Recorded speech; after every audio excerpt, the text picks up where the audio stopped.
Hello, this is Steve with your weekly YouTube Cambridge B2 C1 practice preparation video. I've been doing this every week, as you know, so look at all the videos.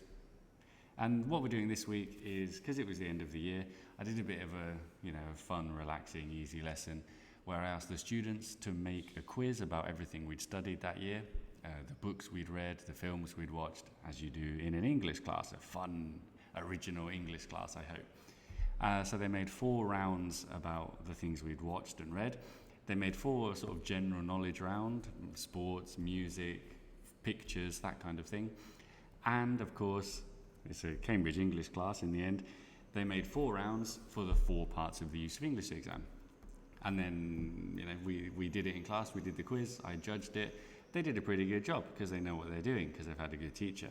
So let's get into this. We'll do the 4 parts of the exam. And then obviously the point of this is for you to do a complete original use of English exam with all the different parts around a tough B2 C1 level, because the format's the same, they're pretty similar. And really to show you that you can do this too. If my 15, 16-year-old students can do it, working at B2 level, supposedly, some a bit more, some a bit less, then you can too. All you need is ChatGPT and half a brain to figure out how the exam works, to think of the typical questions, and it's a great way of practicing the exam that is more involved, more interactive than just doing hundreds of exercises from different books and online. You're actually taking control of what you're doing, understanding how the exam works. So anyway, let's get into it. Use of English part 1. I should shout out each student who made this, shouldn't I? Which means I have to remember. But Lauda and Jimena made this and they did a great job. Obviously they love Greece. They did only make 7 questions, and I just realised with a thrill of horror that I haven't made this number 8, but obviously this should be number 8. Pause the video. It's use of English part 1. You need to figure out the best word that fits the gap based on the context of the sentence, collocation of words that go together, the meaning of the specific word in the sentence, mostly vocabulary. Pause the video, work through it, and discover the fascinating history of Greece. And now we're going to go through the answers. Please, as I always say in my videos, keep a record of your answers. You need to be getting at least 5 out of 8 on these to be getting 60% for B2. And you should be getting 6 or 7 if you're thinking C1. Number 1, of course, the answer is located, because we're talking about where it is. That's the location. The others don't really fit. Number 2, these are landmarks. That's a nice question, but the Parthenon, the Acropolis, I think it's considered that everyone should know this. They're pretty famous. They are landmarks, as in famous places. Number 3, they are notable for. That one's a tough one, because you can be legendary for something, but legendary is a bit more like a person who's a legend. And notable, they are notable places. They are famous for, notable for, renowned for, all of those. Number 4, we're talking about dishes, aren't we? Because we're talking about cuisine. Well, they make different dishes like moussaka and all these kind of things. And the other words, food words, but don't really fit. Number 5, recent years. That's the only one that fits from the grammar of that sentence. Number 6, this is a nice question, significant, meaning cultural and historical hub, place, centre, it used to be significant. The other ones don't really fit. Number 7, combined with, this is the most natural answer. Mixed with is sounds sort of more like scientific, mixing things together. If we're just talking in general, a sort of abstract point here, hospitality combined with natural beauty, sounds better. And the last one, well, taking this as a whole, you're talking about the experience you would have on holiday. So experience is the best answer. Give yourself a score out of 8, and we'll move on to use of English part 2, which was made by, who made this? Lynn, Juan Carlos, and Dejan, I'm pretty sure. And these are 3 boys with Chinese origins, and they told us the very interesting story of Qin Shi Huang. I guess I'm pronouncing that wrong, but unfortunately my knowledge of Chinese culture is poor. But anyway, it's use of English part 2. They have done a fantastic job. Very short paragraph about this interesting emperor, and they've managed to fit in loads of typical B2 C1 grammar points. So as always, pause the video, is Use of English Part 2. It's an open gap fill, meaning you have to write whatever fits there. Here's a message from my C2 class. They all passed their C2 exam this year, and we just got the results and I sent it to them. So hopefully this is a message saying, well done everyone, congratulations. They all passed their C2 exam, well done. Anyway, let's look at the answers for this, because you've paused the video. If you haven't, what are you doing? You've had time to think about the typical points of part 2, and here are the answers. Number 1, he stands out. He's notable, he's exceptional, he stands out. That's the phrasal verb. Number 2, you're obsessed with something. You can be obsessed by something, but wait a second. Number 3, this is a great question. He was so obsessed that he ordered. Super typical Cambridge construction, and really good because it's a little bit separated. He was so obsessed with this that he did this. Number 4, you are guarded by people, guarded by. So that's why number 2 has to be with, number 4 has to be by. Pretty clever. Number 5, there's a comma there, so we need which, as I say in seemingly every video, but this is one of the most common grammar points for part 2. It's a relative pronoun, there's a comma, it's a concept, a thing, we need which. Number 6, projects such as, for example, projects like in one word. Laid the groundwork for centuries of rule. That one's a bit easy, to be honest. I think 4 would have been a better question, laying the groundwork for something, but of is fine. And it's a testament to something. It's a testament to his legacy. So great questions for part 2. And as always, give yourself a score. And we'll move on to part 3, which is, this was made by Bea and Marta. I think Marta did most of the work, to be honest, but well done, those two. And they made some sentences about their class, 10th grade. There's a mix of 10A and 10D in the class, the 10th grade classes.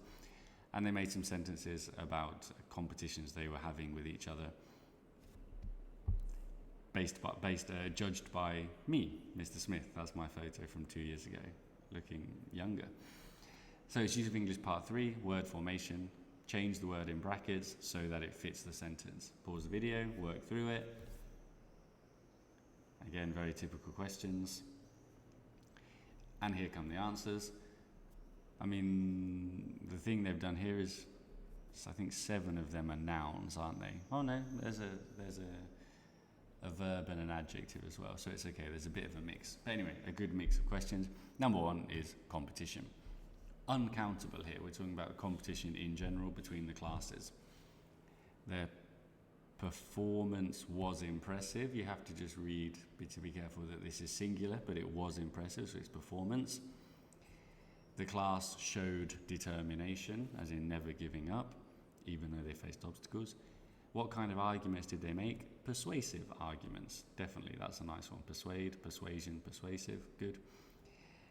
Number 5, be careful with your spelling here, because this is a little bit irregular, isn't it? Responsible, responsibility. This is also a little bit irregular. Discovery is the noun, as in Discovery Channel. Number 7, this is a good one, because we have made a specific video about these kind of words, haven't we? Strong, long, deep, wide, all of these. The verb, we need a verb, because they tried to do something. They tried to strengthen their case. And finally, explain, another slightly irregular one, explanation. We lose the I don't know why. Explanation, there we go. Again, score out of 8 for part 3. As we move on to part 4, which was made by Manuel and Lucas, who did a terrible job, so in the end I just wrote them myself. They are very difficult to make, to be honest, these type of questions. But if you can, then you're really working at top level. I've made these B2. Some of these could be on a C1 exam, but because they're B2, you have 5 words maximum, which is important, very important for one of the questions. 5 words maximum. Pause the video, work through them. We know the instructions. You have to complete the second sentence so it means the same as the first sentence. You have to use the word given in bold. You cannot change the word. You have to use a minimum of 2 and a maximum of 5 words. Realistically, it's 3 to 5. Here come the answers, because you have paused the video and you've written these complicated sentences. satisfying sentences there when you get the answer, aren't they? They are satisfying. Number 1, you should have despite needs to be followed by a noun phrase, doesn't it? We can't say despite we booked. No. Despite the fact that we booked, but then it's too long. So we need to say despite booking in advance. Ahead of time, in advance. So 1 point for knowing despite ing, 1 point for knowing ahead of time means in advance. Number 2, this is the one where the word count is very important. If you shouldn't wear uncomfortable shoes, then first point, you advise someone to do something, or not to do something, but advise someone to do. And he's talking to us or me, so advised us or me. Then if we say not to wear comfortable, it doesn't fit. So what's the opposite? Not to wear uncomfortable, to wear comfortable, right? Advised us to wear comfortable shoes. Makes sense. Or advised me is also possible. But I guess if it's a tour guide, they're talking to a group of people. More people at the beach last year.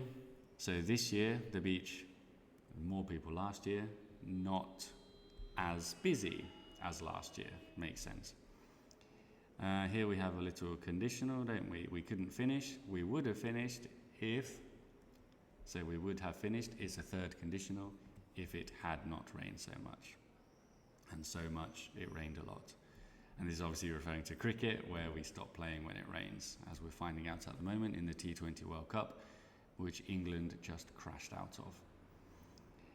This is an easy one. We all know how to use the allowed structure, the construction made with allowed. You are allowed to do something. They didn't let us. We were not allowed to take pictures. That's a mistake. That should say take, sorry. So I've messed that up. Well, I guess if you said take, it's no problem, is it? If you put take there, you've got 5 words. Well done. It should say take. And number 6, they were too tired. They were so tired that they could not continue. That is optional, but this is the same structure as we saw in use of English, wasn't it? He was so obsessed with that he did. You were so tired that you couldn't. There we go. So that's your use of English part 4. So as I said, good use of English practice if you're doing these exercises. Better if you are making exercises like my students did, because I forced them to, because we had nothing else to do at the end of the year, and it was part of a fun quiz. Pretty easy how to do it, isn't it? ChatGPT, write 150, 200 words on a topic that you're interested in, and then you are practicing the mindset of use of English part 1, vocabulary. Look for typical words where you think, oh, that word fits that sentence, but maybe there's some words that wouldn't quite fit. Use a thesaurus, use ChatGPT, use Google, and write down your key collocations and all that. For use of English part 2, look at previous questions, think of previous questions you've had, typical grammar points, trying to make them a bit difficult. Use of English part 3, this is what ChatGPT specializes in because it loves compound suffixes, prefixes. So think of words that have been modified and what the root is, and that's how you're practicing for part 3. And part 4, ChatGPT can do it, but it's not very good, but you can try, and then, hey, you can use a bit of independent critical thinking to try and figure out how to do part 4. Okay, that's enough for today. Hope that's helpful. We'll be back next week with a slightly, more grammar, I think. Next few weeks, a bit more grammar. Goodbye.